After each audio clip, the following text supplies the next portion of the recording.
If you ever played Monopoly, you know that the game is about taking control of an entire city, buying one by one every property to force the opponent to give out all its money. And Monopoly is entirely based on greed. My name is Maxim.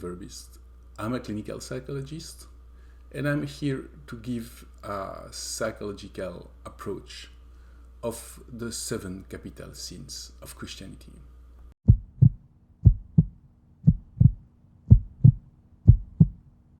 Why is greed even a sin? If we go back to the initial teaching of Jesus and his community were living a very frugal lifestyle, moving from one place to another, having no known possession. And even the early Christians were living like communists. I'm sorry to say, but that's the case. They were sharing all their belongings within the group. So at the bottom of Christianity, there is that idea that greed is something wrong. And we will try to unpack what may be or not be wrong about greed. Modern psychology teaches us that most of our emotional security comes from the early relationship we establish with the primary caregiver, usually the mother. But we can also transfer that security to objects.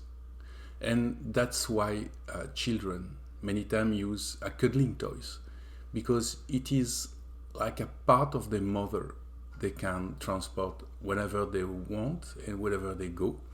And since they possess that, they feel secure. So we humans have the capacity to find security with objects, and there is nothing wrong about it. It's part of a healthy human development. And of course, adults do not have a cuddling toys, but for some it is the car, for some it is the house, for some it is some special clothing or belonging or a collection of expensive watches. This gives a sense of security. That's why we do it. There is nothing wrong about possessing things and having some level of material wealth. But the reaction we call greed starts from the moment where you start to desire to acquire things that you don't really need. You already have money, but you want more. You already have knowledge, because it could be also about education, but you want more. You already have friends, but you want more. And pathological greed is a constant sense that you are lacking resources, even if in the reality you have plenty. And it is striking when you know people sometimes who are billionaires, who are constantly worried about their money and who feel that they should be richer. And actually they have no way to spend all the money they have, but just for the sake of security. They want more. They want more for their grandsons, because they are settling a foundation. And of course, if you want to secure the future of your grandson, you need to get more. And that is what is crazy about greed. But you can be also very poor and being greedy about small things, the things you can afford. Whenever you feel that you don't have enough, you are into greed. The common sense tells us that the remedy to greed is generosity. And you will see within the wealthy people a lot of efforts given about charity. But first of all, a lot of this charity is deductible for taxes, and somehow it is a very crooked way to be greedy. And also the action for charity, and even if you are really genuinely giving resources, this doesn't cut off the very root of greed. Because at the bottom of greed, there is that sense that you need more resources. And somehow taking care of the resources of others, of course, is socially very constructive, but it's still fueling in the idea that you lack resources.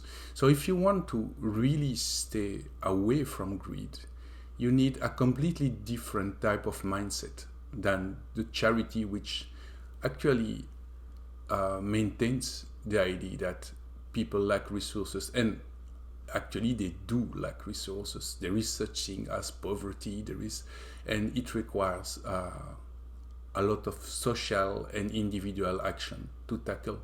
But this doesn't solve the problem of greed. The problem of greed is, as I told, a sense that you don't have enough resources, that your environment is scarce.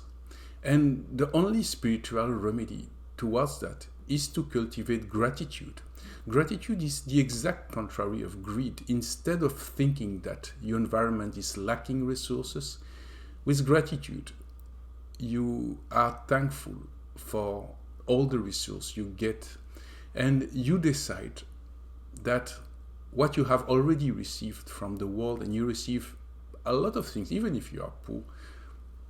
You receive air, sunlight. If you are alive, it means that you have received enough food to survive, and you may decide that all that you have already, it's a blessing. And if you concentrate upon what you have received instead of what you should acquire, there you have a remedy for greed. And when you have gratitude, you also can cultivate a sense of being responsible for sharing, but not sharing in the crooked way to do charity. Sharing for compassion, sharing because you have received a lot, you also want the other to have. And that is a much healthier way to conceive the redistribution of wealth than being in the idea of charity, which usually fuels the sense of greed inside, because it fuels the sense that there is not enough resources. So it's really a matter of mindset, and gratitude is the best mindset to get out of greed. Greed is a very typical attitude from the second-ray soul, because if you have such a soul disposition, you are very deeply connected with your environment, and I would say anxiously connected to your environment, and you will constantly see all the resources, and that makes you very good for working in the real estate, for instance, because you are aware of everything which is around you. And also it makes you very prone to go to greed, because if you see the resources, you will soon feel very insecure, and the core feeling of the second ray is a sense of vulnerability and insecurity about the resources. So you are more prone to greed, and you will be greedy, of course, about material wealth, money, etc., but also greedy about information, education, books, and you will endlessly swallow all sorts of books and education because you feel it's never enough. It is also greed. You may be also greedy about emotions, and because you will not share your emotions, and people around you will be quite impacted by that lack of sharing emotion, but you will just keep them for yourself or for very small groups. That's also another form of greed. And so you may be penniless and you may have renounced to all sorts of material attachment, but still you will be greedy with your emotion and with your knowledge, which is still greed.